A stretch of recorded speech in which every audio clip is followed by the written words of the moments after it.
साथियों, मैं विपक्ष के साथियों से इनके कार्यकाल में जिस प्रकार की बंदरबाट और गड़बड़ियां हुई हैं उसके बारे में थोड़ा सा प्रकाश डालना चाहूंगा। भाई भतीजावाद और क्षेत्रवाद का बोलबाला जो उस समय चलता था, जिस समय जिस प्रकार की गिरोहबाजी उस समय चलती थी, वो हम नहीं कह रहे, वो इन्हीं के विधायक और मंत्री जाके मुख्यमंत्रियों से लड़ते थे कि फलां के ज्यादा लग गए और मेरे कम लग गए। बताऊंगा ना, बताऊंगा सर, अब सुन तो लो ना।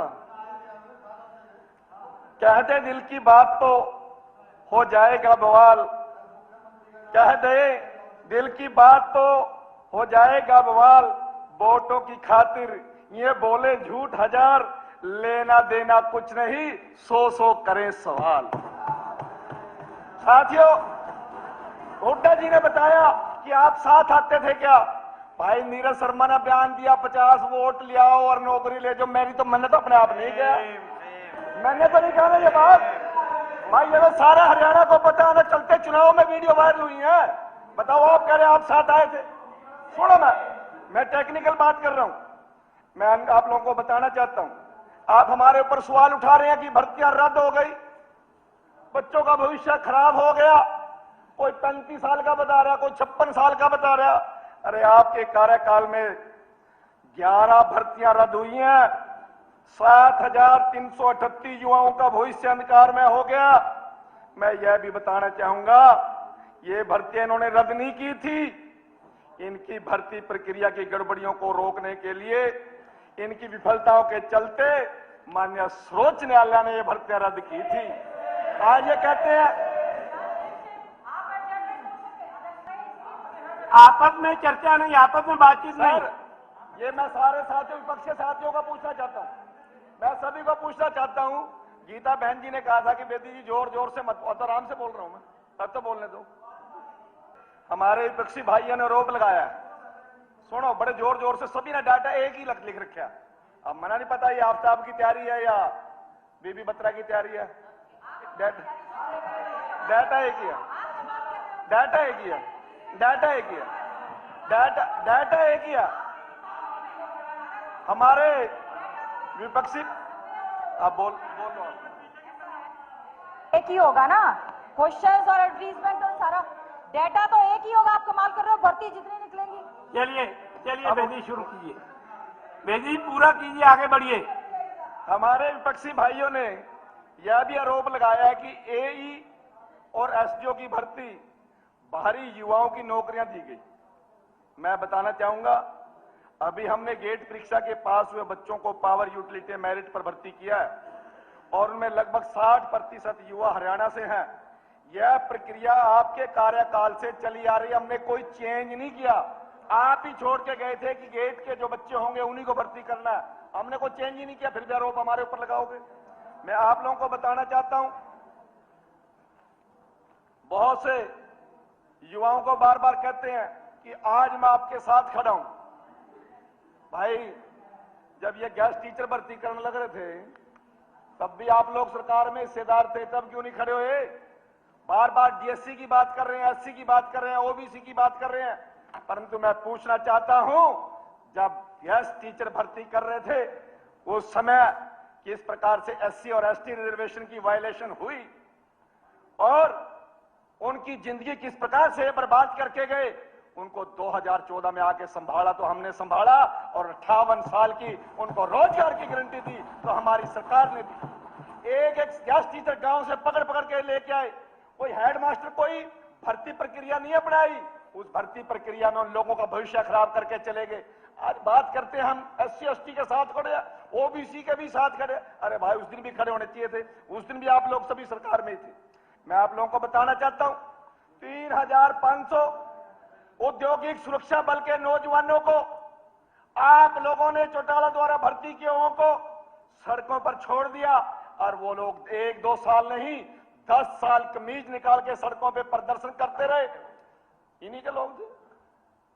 और जब 10 साल प्रदर्शन करते फिरते रहे, उनको दोबारा वर्दी पहनाने का काम किया तो मनोहर लाल जी की सरकार ने किया, उनको एसपीओ लगाने का काम किया तो मनोहर जी की सरकार ने किया। हमारे ऊपर तो बड़े बड़े आरोप लगा दो, कोई दिक्कत नहीं, हम सुन रहे हैं। मैं आप लोगों से पूछना चाहता हूं, पीटीआई की भर्ती किसने की थी भाई? हमने तो नहीं की थी, आप ही लोगों ने की थी। सुप्रीम कोर्ट ने बाहर निकाले।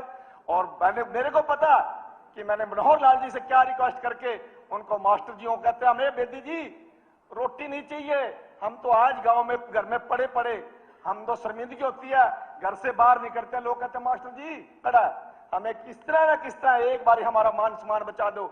उन पीटीआई को और उन ड्राइंग टीचर को दोबारा रोजगार देने का काम किया तो हमने। आप लोग बात करते हो, बात करोगे एचपीएससी की, मेरे पास रिकॉर्ड है भाई, ज्यादा मुंह खुलवाने की जरूरत नहीं है। एक एक आपने को नहीं दे रहा, मुंह खोल लो, कहीं का लग जाएगा। बेदी जी बताऊंगा मैं आपको सर, रिकॉर्ड की बात बता रहा हूं, और प्रूफ मांगेंगे तो हुड्डा जी को चुपचाप भी दे दूंगा। एक एक एचपीएससी की भर्ती के अंदर 28 लोग राइटर मांगते थे कि मेरा सज्जा हाथ टूट गया। एक एचपीएससी की भर्ती में 28 आदमी का हाथ टूट सकता है क्या? किस प्रकार के लोग धांधली क्या करते थे, किस प्रकार के लोग बातें किया करते थे। विधायकों और मंत्रियों को टकराव होता था, एक मंत्री को 14-15 कैंडिडेट दे दिए, उसी क्षेत्र का विधायक आके कहता है उसको 40 दे दिए, वो कहने लगा मेरे को कम क्यों दिए जी, एमएलए को ज्यादा क्यों दिए? कहने लगा भाई मंत्री वाली पोस्ट इसने दे दे तो ज्यादा ले जाए। ये तो जवाब हुआ करते थे। और आज आप आरोप लगाते हो, आज कहोगे तो सुनोगे, कहोगे तो सुनोगे। जब आप बोल रहे थे, मैं आप लोगों को बताना चाहता हूं, 2013 दिसंबर 2013 को इंडियन एक्सप्रेस के अंदर, हाँ प्रूफ दूंगा जी, प्रूफ दूंगा, मैं बताऊंगा आपको, मैं बताऊंगा ना। अरोड़ा जी दिसंबर इनको अपना वक्तव्य पूरा करने दें। 2013 को बिना प्रूफ कोई बात नहीं कर रहा हूं मैं, फिर बैठ जाओ आप। 13 दिसंबर 2013 को इंडियन एक्सप्रेस के अंदर यह बात, एचसीएस एग्जीक्यूटिव की बात की, गीता जी ने की, एचसीएस एग्जीक्यूटिव की बात की। ये नियम 2008 में बने थे और तब से यह नियम है, जो कैंडिडेट 45% से कम अंक प्राप्त करेंगे उन्हें इंटरव्यू के लिए नहीं बुलाया जाएगा। इनको भी पता इस बात का, हम कौन सा अलग बात कह रहे हैं? हमने तो कोई नियम चेंज नहीं किया 2000 से 8 से, ये आज तक ऐसे ही चल रहा, कोई चेंज नहीं है। मैं आपको अश्योर कर रहा हूं फ्लोर पे, मैं आप लोगों को बताना चाहता हूं। इसी प्रकार से लोक सेवा आयोग की परीक्षाओं के मूल्यांकन की प्रक्रिया निष्पक्ष एवं पारदर्शी है। चयन प्रक्रिया पूरी कर लेने के बाद सभी उन अभ्यर्थियों को उनकी आंसर शीट चेक करने का मौका हमारी एचपीएससी देती है। ये आपके टाइम में भी था, ये हमारे टाइम में। हम इसमें कुछ हिडन नहीं कर रहे, कुछ भी, हम कुछ भी हिडन नहीं कर रहे हैं। और इसी प्रकार से कट ऑफ केवल एक परीक्षा में नहीं होता, ये मैट्रिक में भी कोई ना कोई क्राइटेरिया बनाती है सरकारें, या नियम कानून बनते हैं, +2 के बनते हैं, ग्रेजुएशन के बनते हैं, पोस्ट ग्रेजुएशन के बनते हैं, कॉलेज यूनिवर्सिटीज में सब में बनते हैं। मैं आपकी चिंता जायज मानता हूं कि आप नेता विपक्ष के होने के नाते इस प्रकार की बात उठाना आपका फर्ज बनता है, परंतु मैं साथ साथ आपको एक और बात से आगाह करना चाहता हूं। जिस प्रकार से आप लोगों ने बाहरी का प्रचार कर हमारे बच्चे भी दिल्ली के अंदर रोजगार कर रहे हैं। आज चंडीगढ़ पुलिस के अंदर, सुनो अब नाट धलाओ जी, नहीं आप साहब ला रहे, चलिए वाइंड अप कीजिए आप। अरे सुन ले भाई यार, बलराम सुन ले यार, कोई खाम रोले पर करूंगा भाई साहब, आदर्श सर, मैं निवेदन करूंगा। अभी आदरणीय हमारी सदस्य गीता बुक्कल जी बोल रही थी, और बोलते बोलते उन्होंने भाषण में बोला, मैं सुन रहा था बड़े इत्मीनान से, कि हमारे बच्चों ने गुजरात में टॉप किया, हमारे बच्चों ने राजस्थान में टॉप किया, हमारे बच्चों ने दिल्ली में टॉप किया। भाई हमारे बच्चे भी तो जा रहे हैं ना अदर स्टेट में, इस देश में ही तो है ना, इस देश में ही है ना वो भी। आप नहीं, वो वही कह रहे ना, वो देखिए ये मैं आपको, हुड्डा जी कह रहे हैं आपके पास क्या प्रूफ है, वो गुरुजी बोलन दे तो नहीं रहे, आप लोग कमाल कर रहे हैं। आप रोक रहे, मैं क्या रोक रहा हूं, मेरे तो 2 पेज हो रहा है कि बस चलिए पूरा कीजिए। बाकी तो मुख्यमंत्री जी आएंगे। बेदी जी पूरा सुनो कीजिए। सर, आपने मेरे से पूछा, अशोक रोड जी ने पूछा कि आपके पास क्या प्रूफ है। भाई हाई कोर्ट से रिजेक्ट हुई भर्तियां, सुप्रीम कोर्ट से रिजेक्ट हुई भर्तियां, उससे बड़ा प्रूफ आपको कौन सा चाहिए भाई। दूसरी बात बलराम दांगी बोल रहा है, मैं आप लोगों को बताना चाहता हूं भाई, आप लोग हमारे ऊपर 100 उंगली उठा रहे हैं, हम कुछ नहीं कह रहे, परंतु हम आपकी चिंता से बिल्कुल वाकिफ हैं। आपको नेता प्रतिपक्ष और नेता विपक्ष में आप विधायक को चुन के आए, आपको आवाज उठानी चाहिए। आपने उठाएगा तो कौन उठाएगा, परंतु निरा झूठ तो नहीं बोले करो यार, वो सारा कोई सच्ची बात करना ही नहीं यार।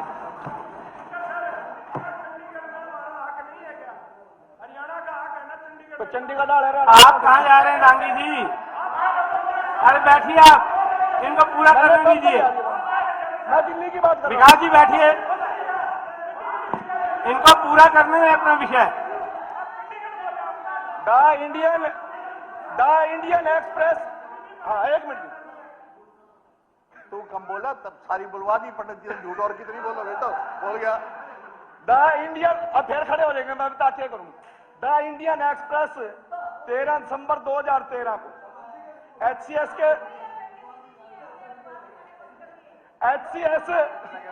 वाइंड अप कीजिए, वाइंड के अप। लिए चुने गए 30 कैंडिडेट में से कम 2/3 असरदार ब्यूरोक्रेट समेत नेताओं के रिश्तेदार है। नाम पढ़ूंगा तो गलत गड़बड़ हो जाएगी, परंतु पढ़वाना चाहते तो पढ़ लो, पढ़ दो गायत्री हुड्डा राजेंद्र सिंह हुड्डा की बेटी, जो मुख्यमंत्री हुड्डा के भतीजे हैं।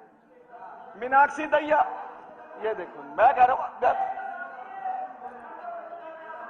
बेदी जी, एकता चोपड़ा। बेदी समय हो गया, आप वाइंड अप कीजिए, वाइंड अप करो। वाइंड अप कर रहा हूं जी। हाँ जी, अब ये बात कर रहे हैं, चलो ये ले लो सर मेरे हक है, सर, मैंने कहा है कि जो मुख्यमंत्री जी भूपेंद्र सिंह हुड्डा के भतीजा है, मेरा कोई भतीजा ही नहीं है राजेंद्र सिंह। वो तो अखबार की, फ्लोर ऑफ वो तो समाचार पत्र की कटिंग पढ़ रहे हैं जी, समाचार न्यूज पेपर की कटिंग पढ़ रहे हैं, उसमें लिखा हुआ है सर। समाचार का क्या मतलब, समाचार नहीं पढ़ सकते, समाचार की कटिंग नहीं पढ़ सकते, वो इंडियन वो एक्सप्रेस नहीं पढ़ सकते, वो नहीं पढ़ सकते समाचार की रूलिंग लो, समाचार की कटिंग पढ़ के कह सकते हैं। चलिए बैठिए, उनको पूरा करने दीजिए। चलो, आज मेरे विपक्ष के साथी भर्तियों को लेकर हम पर नजरा झाड़ रहे हैं। भर्ती समय पे नहीं होती भाई, भर्ती रोको कहेंगे हाई कोर्ट में किसने छोड़ रखी है। दूसरी बात, ये जोर शोर लगा रहे हैं कि SC की भर्ती नहीं हो रही, BC की भर्ती नहीं हो रही, OBC की भर्ती नहीं हो रही। भाई ये not found eligible candidate, not found suitable candidate, ये वर्ड कांग्रेस का दिया हुआ है, हमने तो दिया नहीं। हमारा पहला तम छापे कर नॉट फाउंड सुटेबल। दूसरी बात, आज मेरे को एक बात की हैरानगी हो रही है, बार बार करे DSC की पोस्टें खाली जा रही हैं जी, DSC की पोस्टें खाली जा रही हैं जी। भाई DSC की पोस्टें खाली जा रही हैं, चुनाव से पहले DSC वाले तरफ पे गए, DSC की बात करियो जी, करोड़ ना पावा, चुनाव खराब हो जाएगा, महाराज DSC की चिंता कर रहे। अरे DSC की चिंता करने के लिए तो नायब सिंह सैनी बैठा है, आप लोगों को चिंता करने की जरूरत नहीं। बात सारी सभा कर, एक मिनट नहीं, चलो एक बता दो मैंने, सारे काबिल बच्चे इन पॉलिटिकल लीडर के अगर 2014 से पहले ही पैदा होते थे, ये क्या दिन होंगे, वहां कड़े गए बालक। बेदी वाइंड अप तो कीजिए। एक का भी नाम लिस्ट में नहीं आता, एक का भी नाम लिस्ट में नहीं आता। बेदी जी वाइंड अप करो। हरियाणा के बेटे बेटियां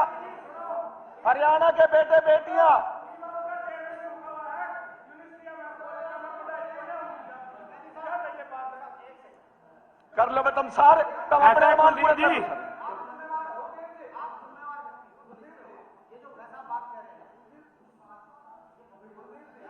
नहीं, इनके 5 भाइयों में कोई भी नहीं है, और वो कह रहे हैं एक मिनट भाइयों, यो वरिंदर भाटिया पत्रकार ने छाप रखी है खबर, मन्ना तो छाप। एक मिनट प्लीज प्लीज प्लीज भी अरे 1 मिनट, आप बात को आगे बढ़ने दें यार। मैं प्रस्ताव के ऊपर चर्चा हो रही है, होने दें। कमाल हो रही थी, ऐसा थोड़ी होता है यार, तुम सारे खड़े होकर युवा खड़े हो।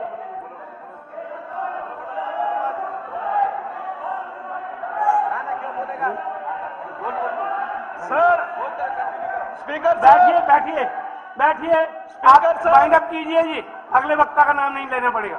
लाइक्स और फॉलो, आप लाइक्स और फॉलो में बैठिए, आप जस्सी जी बैठिए, लाइक्स। प्लीज बैठिए, बैठिए आप अरे स्पीकर साहब बोल रहे, बैठ जाना।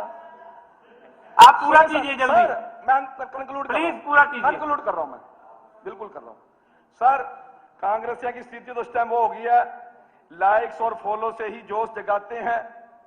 ये वो ही नेता हैं जो सिर्फ पोस्टों में ही देश बचाते हैं, फोटो शूट के बाद पोस्ट में हम दर्द बन जाते हैं, असल में जमीन के नहीं सोशल मीडिया के नेता कहलाते हैं।